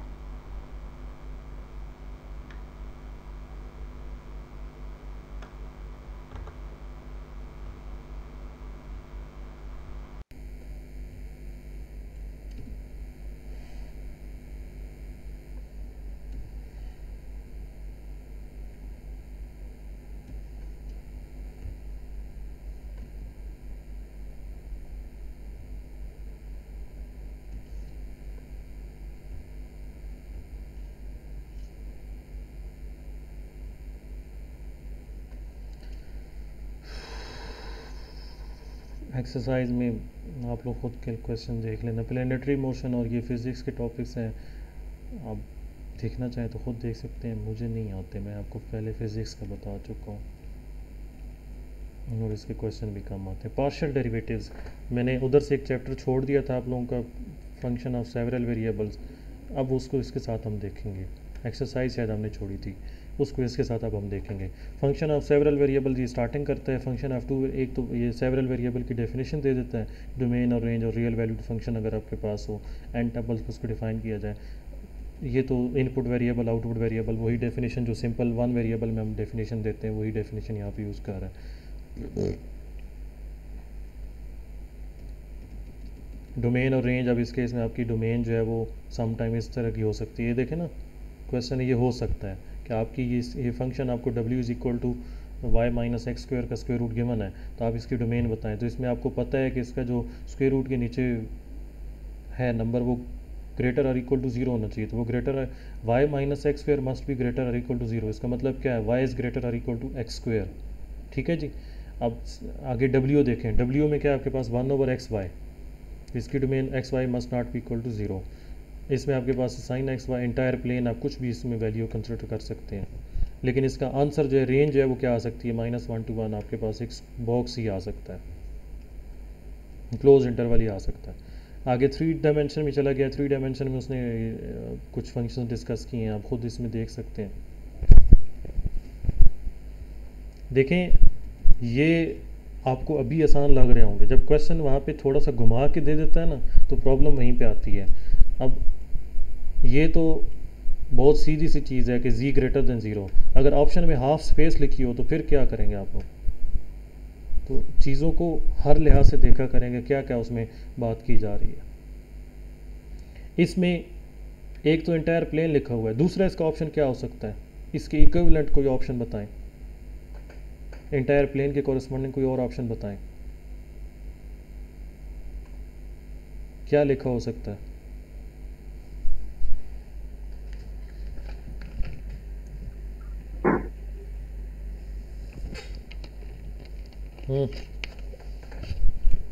अल्टरनेटिव ऑप्शन कोई बता सकते हैं आप लोग कि ये फर्ज करें एंटायर प्लेन नहीं लिखा हुआ, फिर इसका करेक्ट ऑप्शन कौन सा होगा अगर लिखे हुए होंगे तो। प्लेन को आप क्या कहते हैं, complete real line, r square कहते हैं, रियल लाइन नहीं कहते, आर स्क्वायर कहते हैं। प्लेन के लिए आर स्क्वायर है। इसी तरह एंटायर स्पेस के लिए दूसरा क्या होगा, और क्यूब हो जाएगा। आर क्यूब हो जाएगा जी, आर क्यूब हो जाएगा।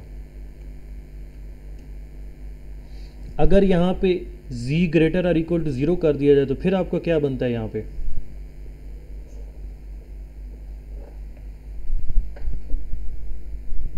z ग्रेटर और इक्वल टू ज़ीरो, फर्ज कर ये मैं कह देता हूँ, फिर ये क्या चीज़ बनती है, कोई वर्ड्स में आप लोग बता सकते हैं।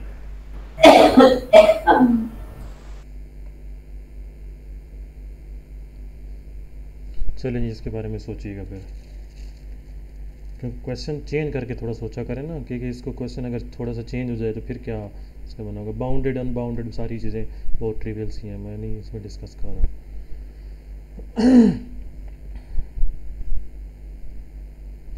लेवल कर्व क्या होती है आपका, f(x, y) अगर आप एक कांस्टेंट की इक्वल पुट कर देते हैं तो वो लेवल कर्व्स आपके पास बनती जाती हैं। जैसे जैसे आप c को चेंज करते जाते हैं तो आपके पास कर्व्स बनती जाती हैं। ये इसने थोड़ा सा एक्सप्लेन किया हुआ है। f(x, y) आपके पास है 100 - x स्क्वायर - y स्क्वायर, तो आप जैसे जैसे z को चेंज करते जाते हैं, z उसने एक बार 51 रखा है तो आपके पास ये कर्व बन रही है, फिर उसने z की वैल्यू 75 रखी है तो उसने आगे पॉइंट आउट किया कि ये कर्व बन रही है। इसी तरह आगे उसने z की वैल्यूज़ जैसे जैसे चेंज करता जा रहा है तो उसकी कर्व्स चेंज होती जा रही हैं। अगर z की वैल्यू 0 रखें तो फिर क्या बनता है, इसमें अगर आप z की वैल्यू 0 रखें कौन सी लेवल कर्व बनती है,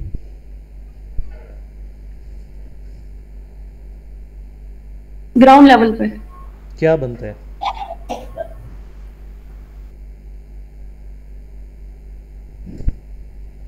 बनता है स्पेसिफिक कोई चीज़ बनती है।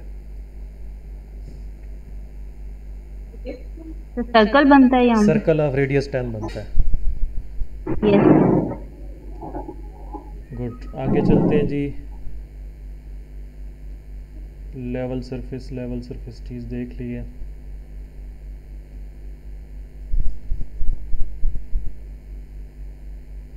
इसकी जो लिमिट है वो थोड़ी सी इम्पोर्टेंट चीज़ है। इसके अंदर जब हम जाते हैं डोमेन रेंज, अब ये क्वेश्चन आप लोग देख लेना, इसकी डोमेन रेंज कैसे फाइंड करनी है, थोड़ा सा ऊपर आइडिया दे दिया हुआ है। क्वेश्चन नंबर 12 में डोमेन बताएं इसकी, शाबाश। क्वेश्चन नंबर 12,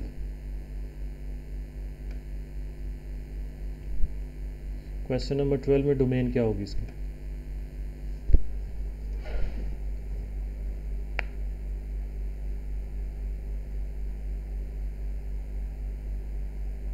मतलब x is not equal 0। Ji,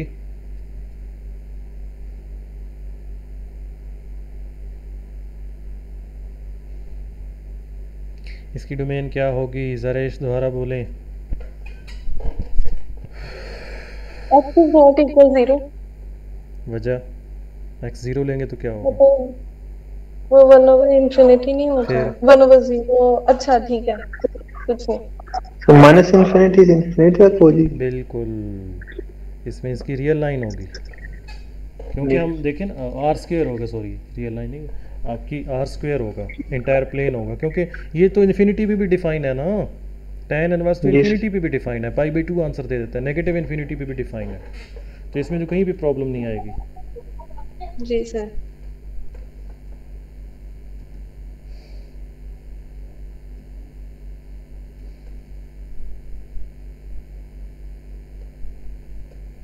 limit and continuity, limit of two variables, मैं इसमें कोई नहीं समझता कि एप्सिलॉन डेल्टा डेफिनेशन तो छोड़ दें इसको, बस ठीक है।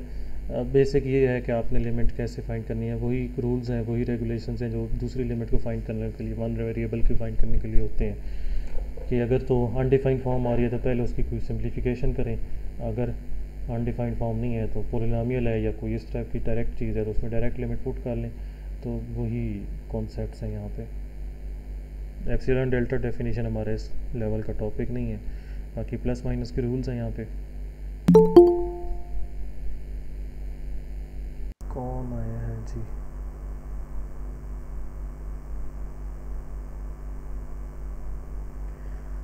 सादिया, बहुत देर की, मेहरबान आते आते।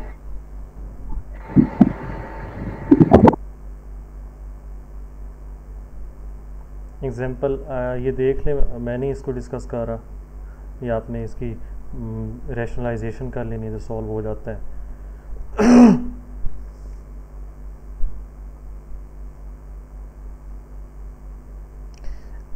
लिमिट अलोंग डिफरेंट पाथ्स, ये कैसे चेक करते हैं? इसमें असल मसला यहीं पे आता है। दिस क्वेश्चन जो है, ये जो क्वेश्चन है, डिफरेंट पाथ्स के अलोंग इसकी लिमिट जो है वो ना सेम आ रही हो या आ रही हो, तो वो कैसे चेक करते हैं? सबसे पहले क्या चीज़ चेक करनी होती है?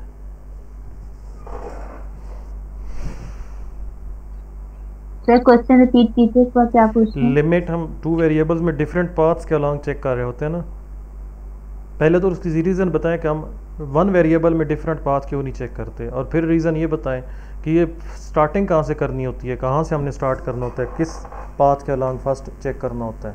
अक्सा हबीब, जरेश मंसूर, बताएं शाबाश।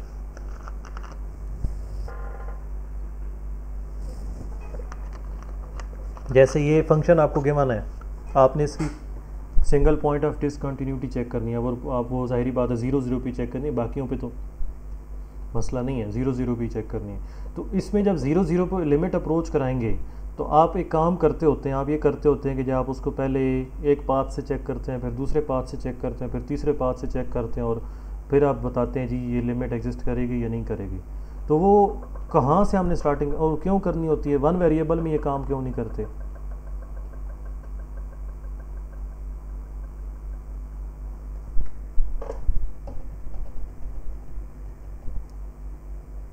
कुछ तो आंसर दे दें।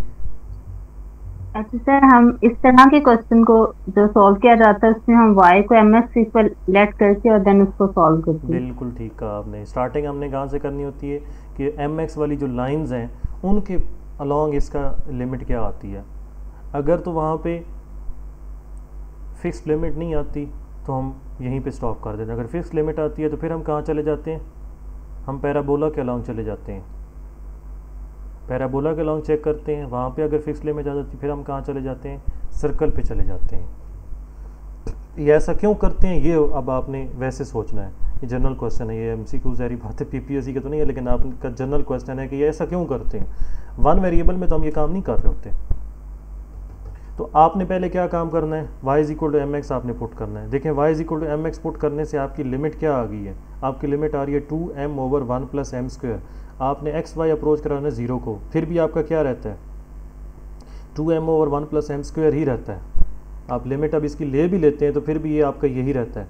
अब देखें जैसे जैसे m चेंज होगा तो लिमिट क्या होगी, m को चेंज करने से लिमिट क्या होगी, चेंज होगी। लिमिट चेंज हो रही है। आपका एक बेसिक थ्योरम है कि लिमिट क्या होती है, यूनिक होती है। और यहाँ पे क्या हो रही है, लिमिट कोई फिक्स नहीं आ रही, लिमिट चेंज हो रही है, m पे डिपेंड कर गई है। लिमिट जो है आपकी m पे डिपेंड कर गई है। m पे डिपेंड होने की वजह से आप क्या कहते हैं कि लिमिट एग्जिस्ट नहीं करती। अब लिमिट एग्जिस्ट नहीं करती तो ये फंक्शन क्या है, कंटिन्यूस नहीं है। जो फंक्शन के माने ये कंटिन्यूस नहीं है। ठीक है जी, जी सर। 2 पाथ्स पे कैसे चेक कर रहे होते हैं आप, इसने kx² ले लिया, पैराबोला के अलॉन्ग चला गया, सारे पाथ चेक करने होते हैं 1 बाई 1। जिस पे उसको श्योर होता है कि इसके अराउंड जो है एग्जिस्ट कर जाती है तो वो फिर अगले पे चला जाता है। तो इसने पैराबोला के अलॉन्ग चला गया कि पैराबोला के अलॉन्ग इसका कैसा बिहेवियर है। और पैराबोला के अलॉन्ग देखें आपका आंसर क्या आ रहा है, 2k/1 + k²। तो k चेंज होगा, जैसे जैसे k चेंज होगा तो आपकी जो वैल्यूज़ हैं वो भी क्या होंगी, लिमिट की वैल्यूज़ भी चेंज होती जाएंगी। तो आपका वो फिक्स्ड लिमिट नहीं आएगी इस केस में भी। Continuity of composites, composition of function continuous होता है। क्वेश्चन इसमें जो डिस्कस करने वाले हैं वो यही डिस्कस करने वाले हैं, जिसमें आपने डिफरेंट पाथ्स के अलॉन्ग उसकी लिमिट चेक करनी होती है। और वो कब चेक करनी होती है, जब पीस वाइज समहाउ डिफाइन होता है फंक्शन। ये इसने खुद भी कहा है ना। जी जी सर, आपने कहा कि पैराबोला के बाद हम सर्कल की तरफ चले जाते हैं, तो तब हम y की तरह क्या सब्स्टिट्यूशन करते हैं इसमें? x = r cos theta, y = r sin theta, और थीटा को अप्रोचिंग 0 करते हैं। पैरामीट्रिक इक्वेशन, हाँ क्या चीज़, मतलब सर्कल की जो पैरामीट्रिक इक्वेशन है वो पुट कर देते हैं। बिल्कुल वही करते हैं। थीटा को अप्रोच 0 कराते हैं और वहाँ से चेक करते हैं कि उसका बिहेवियर क्या होता है। एग्जांपल एसएम यूसुफ में एक आती है, अभी मैं आपको दिखा देता हूँ। ये देखें ना, जहाँ पे 0 0 पे अनडिफाइन आ रहा है, आप डायरेक्ट लिमिट पुट नहीं कर सकते, तो फिर आप वहाँ पे डिफरेंट वेज़ में अप्रोच कराते हैं लिमिट को कि उस डिफरेंट वेज़ में उसकी बिहेवियर कैसा आ रहा है। ये इनमें से 1-2 क्वेश्चन आप लोग ज़रूर देख लेना, ट्राई करना है इसका कि लिमिट एग्जिस्ट करती है या नहीं करती। और नॉर्मली इन केसेस में लिमिट नहीं एग्जिस्ट कर रही होती। एक भी काउंटर पार्ट आप दे दें तो आपको फ़ौरन से idea. Partial derivative with respect to x आपने क्या करना है, x0 + h करना है, -f of x0 y0 आपने फिक्स करना है। आपको वैसे डेरिवेटिव का पता है, partial derivative with respect to x, तो आप y को कांस्टेंट लेते हैं। तो यहाँ पे भी आपने y को फिक्स कर दिया, y0 कर दिया, h अप्रोचिंग 0 कर दिया। अब उस दिन आप लोग MCQ डिस्कस कर रहे थे, बट मैं उस टाइम साथ आप लोगों के नहीं था, बीच में ज्वाइन किया, तो मुझे नहीं समझ आ रही थी कि आप लोग क्या डिस्कस कर रहे हैं। तभी इंशाल्लाह मैं आपको वो क्लियर करा दूंगा जैसे ही हम MCQs पे जाएंगे। ये डेफिनेशन है partial derivative with respect to x. Partial derivative with respect to y में फिर क्या होगा, y0 + h आ जाएगा, और इधर y0 आ जाएगा, और h जो है वो अप्रोचिंग 0, x0 जो है वो फिक्स्ड हो जाएगा। डेफिनेशन में कोई कन्फ्यूजन है तो पूछें आप लोग। इसकी डेफिनेशन मैं आपको उधर रिटन भी समझा देता हूँ कि फर्ज करें कोई फंक्शन आर्बिट्रेरी ले लेते हैं और उसकी लिमिट चेक करा दूंगा आपको। जी क्लियर है सर।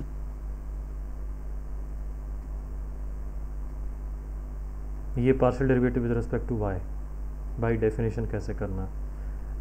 अक्सर मैंने सिंगुलर पॉइंट्स इसलिए स्किप किए क्योंकि पार्शियल डेरिवेटिव्स हमें यूज़ होता है, तो हम एसएम यूसुफ में से पार्शियल डेरिवेटिव करने के बाद फिर सिंगुलर पॉइंट्स पे जाते हैं। पार्शियल डेरिवेटिव ये कैसे फाइंड करना है, ये आप लोगों को मेरे ख्याल में आता होगा। पार्शियल डेरिवेटिव कैसे फाइंड करना है रूल्स के अकॉर्डिंगली, बाय डेफिनेशन नहीं, रूल के अकॉर्डिंगली कैसे फाइंड करना है, मेरे ख्याल में आप लोगों को आता होगा। मैं अज्यूम कर रहा हूँ, अगर नहीं आता तो आप बताएं मुझे। आप x के रिस्पेक्ट से डेरिवेटिव ले रहे होते हैं तो आपने y को कांस्टेंट लेना होता है, और अगर y के रिस्पेक्ट से डेरिवेटिव ले रहे हैं तो आपने x को कांस्टेंट लेना होता है।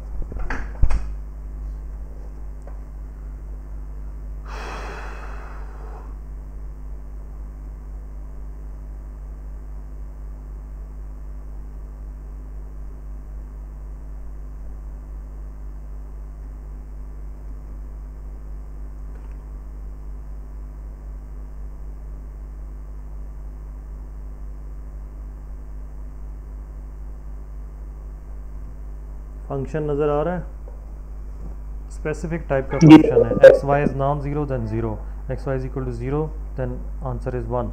Find the limit of f as x y approaches 0 0 along the line y is equal to x।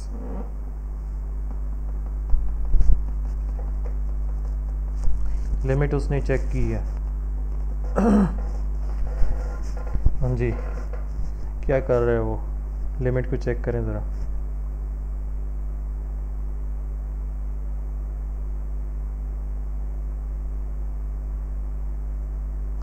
जब x और y को मल्टीप्लाई करने से आंसर 0 दे रहा है तो फंक्शन का आंसर 1 आ रहा है, और जब x और y को मल्टीप्लाई करने से नॉन ज़ीरो आंसर आता है तो फंक्शन का आंसर जो है वो 0 आता है।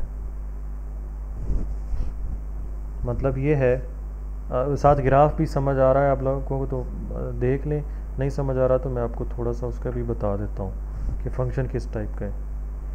x और y मल्टीप्लाई होके 0 कब देंगे, जब या x 0 होगा या क्या होगा, y 0 होगा। x और y मल्टीप्लाई होकर आंसर 0 कब देंगे, जब या क्या होगा, x 0 होगा या क्या होगा, y 0 होगा। तो x 0 होगा y एक्सिस वाली लाइन पे और y 0 होगा x एक्सिस वाली लाइन पे। जी सर। ठीक है, x 0 कब होगा, y एक्सिस के ऊपर, और y 0 कब होगा, x एक्सिस के ऊपर। तो जहाँ जहाँ पे ये दोनों 0 हैं उसके ऊपर उसने देखे ना ऊपर प्लस का साइन लगाया हुआ है, तो x y दोनों में से कोई एक 0 हो तो आंसर क्या आना है, 1 आना है। z एक्सिस के अलॉन्ग इसके हमने आउटपुट्स लेनी है ना, आउटपुट्स z एक्सिस के अलॉन्ग लेनी है। इनपुट आपकी x और y है, आउटपुट आपकी z एक्सिस है। तो ये देखें वाइट कलर है, वाइट कलर का मतलब क्या है कि ये वो वाले जगह है जहाँ पे x या y दोनों में से कोई एक क्या है, 0 है। तो उनके कॉरेस्पॉन्डिंग आंसर क्या आ रहा है, 1 आ रहा है। ये ऊपर उसने प्लस का साइन लगाया है। ठीक है,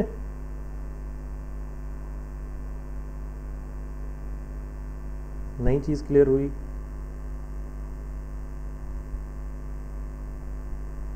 हेलो, थक गए? ओह नो,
मुझे नहीं अचानक पता चला, कनेक्शन मसला आ गया। कौन सी लाइन में एक्सप्लेन कर रहा था?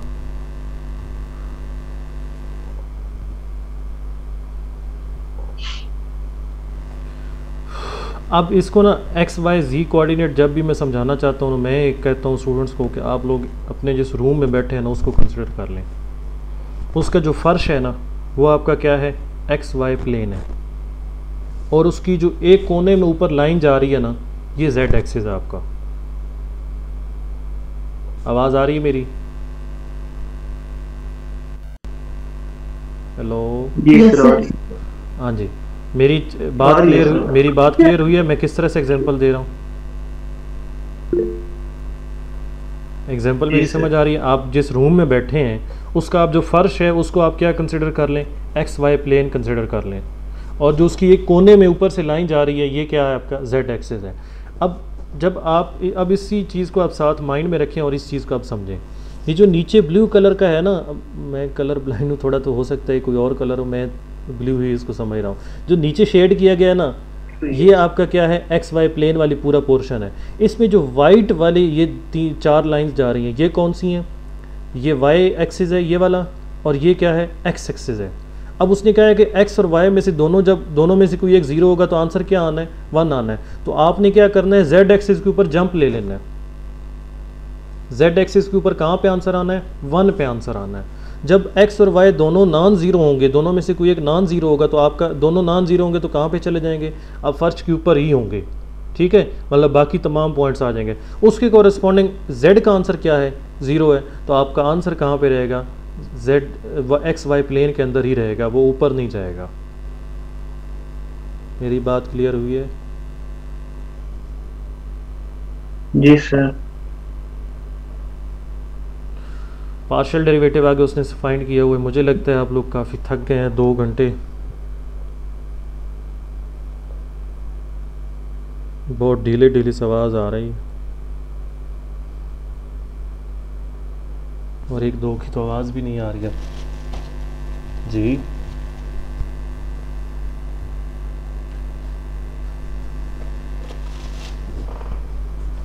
हाँ जी, बस गए, बस कर लेते हैं सर।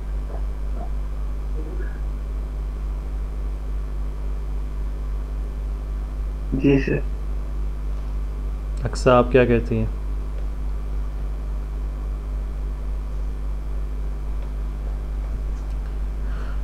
फिर एसएम यूसुफ का जो फंक्शन ऑफ सेवरल वेरिएबल का एक्सरसाइज हमने स्किप की हुई है, वो आप लोग खुद देखेंगे, वो सेकंड चैप्टर में आई थिंक सो आती है, लास्ट एक्सरसाइज है सेकंड चैप्टर की, वो आप लोग खुद देखेंगे, ठीक है जी, ताकि हमारा सिलेबस किसी हद तक जल्दी से कवर हो। ठीक हो गया जी, यहीं पे इसको एंड करते हैं। आप लोगों का यहाँ तक कोई